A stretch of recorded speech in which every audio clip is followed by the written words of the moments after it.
The parents of 10 children had to make the brutal decision to take 2 of their kids off life support and let a 3rd child die during one weekend last July.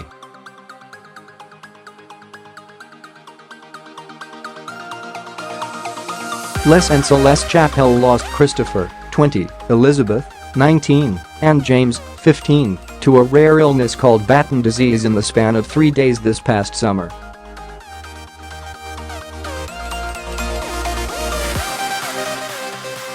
And one of their younger sons, Samuel, is still living with the genetic disorder, which usually kills children by their early 20s.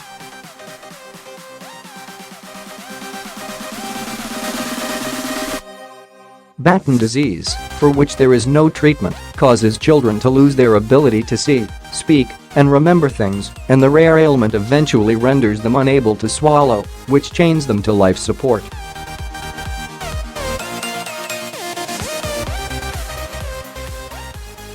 Les and Celeste first thought about the decisions they would have to make in regards to their children's care over 10 years ago, according to the Washington Post.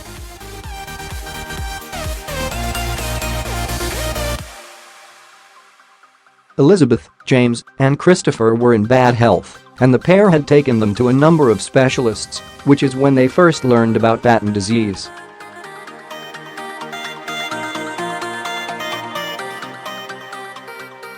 They knew that a Batten disease diagnosis meant an early death, but the symptoms of the illness matched what they were witnessing. Christopher and Elizabeth had bad vision, and their children were having seizures.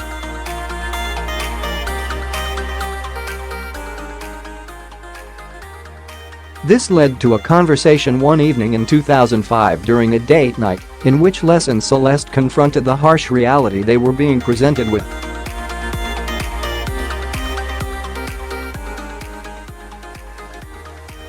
Les admitted that he had been researching the disease they had been told about and that he thought that it was what was plaguing his family, and Celeste agreed.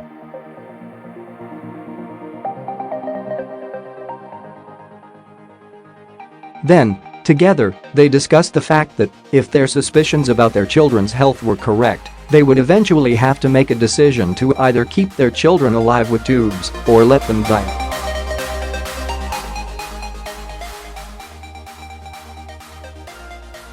Soon after this conversation, genetic testing confirmed their worst fears, and Elizabeth, James, and Christopher were diagnosed with Batten disease.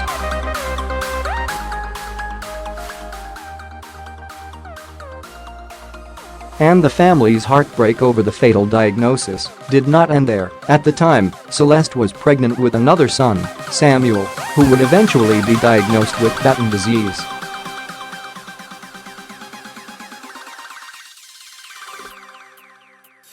The Chappells, who live in Springville, Utah, had to adjust to the excruciating truth that their children would never grow up to lead the lives their parents had imagined them living.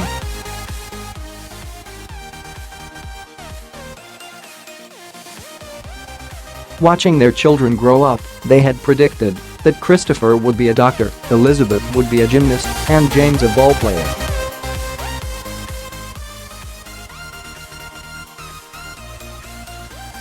Instead, they watched the trio's health worsen over time. The children's quality of life deteriorated rapidly, and they lost their ability to swallow, move, see, and recall memories.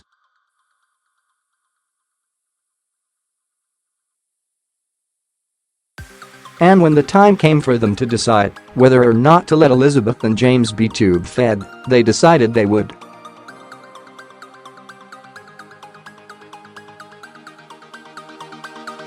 But as Les and Celeste witnessed their bodies deteriorate before their eyes, they decided they would not tie Christopher to a similar fate.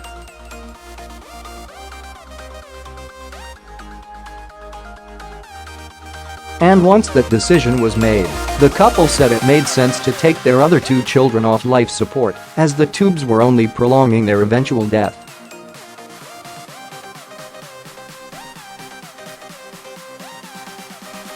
On the day that the children came off life support, their 3 hospital beds were lined up side by side in a sunny area of the Chappells' living room.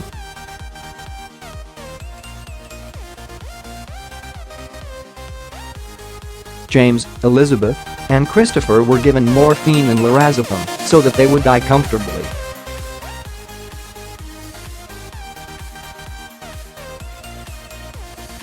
A hospice team warned Les and Celeste that it could take weeks for their children to die, which they told the Washington Post they were not prepared for.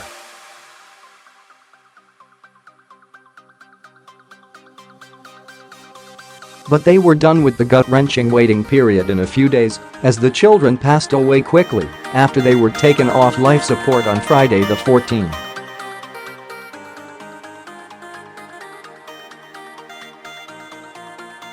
The first of the Chappells' children to die was Elizabeth, who died that day. James passed away the following day, and he was followed by his older brother Christopher, who died on Sunday the 17th.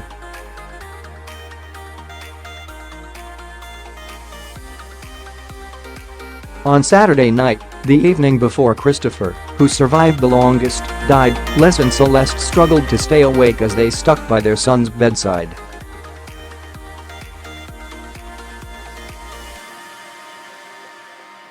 Celeste told the Washington Post about their experience that evening, saying, "How can I sleep when my babies are dying? He's gone," she had said, after realizing that Christopher was no longer living.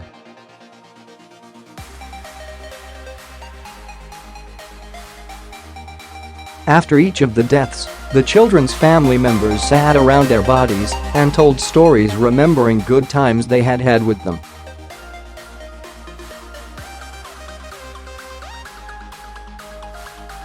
One obituary was written for the three of them, who were buried together after their funeral service on Saturday, July 22nd.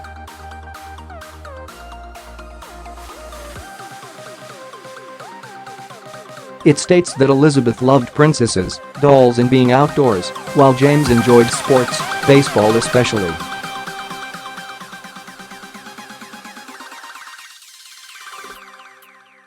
Christopher liked hanging out with his older brothers